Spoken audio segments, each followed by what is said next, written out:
স্বাগতম Bangladeshi bank info চ্যানেলে। অনেকেই দীর্ঘমেয়াদী এফডিআর করতে চান। সেক্ষেত্রে ডাবল বেনিফিট স্কিম একটি সহজ সমাধান।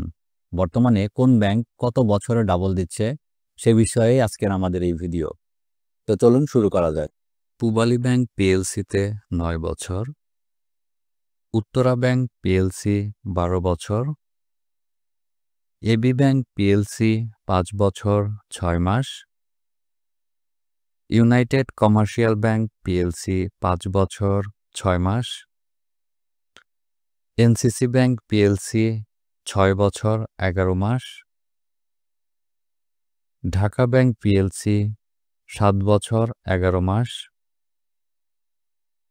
ট্রাস্ট ব্যাংক পিএলসি 7 বছর 3 মাস,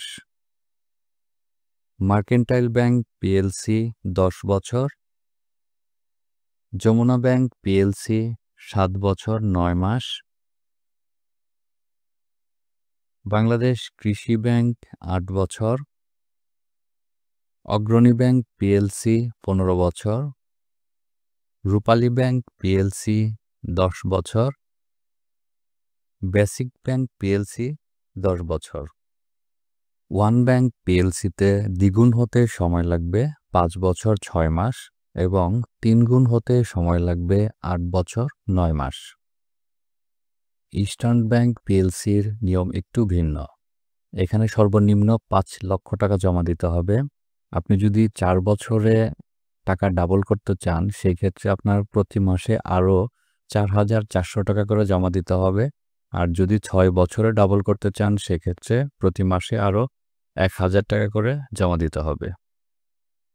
ন্যাশনাল ব্যাংক সহ ইসলামী ব্যাংকগুলোতেও বর্তমানে ডাবল বেনিফিট স্কিম চালু আছে, কিন্তু ব্যাংকগুলোর আর্থিক ভিত্তি বর্তমানে কিছুটা দুর্বল হয় আমি আমার এই তালিকাতে এই ব্যাংকগুলোর নাম রাখিনি।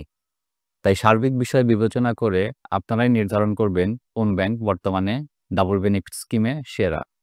ডাবল বেনিফিট স্কিম খুলতে যে কাগজপত্র লাগবে তা হচ্ছে, যার নামে অ্যাকাউন্ট খোলা হবে তার 2 কপি পাসপোর্ট সাইজের ছবি এবং ভোটার আইডি কার্ড বা জাতীয় পরিচয়পত্র, এবং যাকে নমিনি দিবেন তার 1 কপি ছবি এবং তার জাতীয় পরিচয়পত্র অথবা জন্ম নিবন্ধন অথবা পাসপোর্টের ফটোকপি।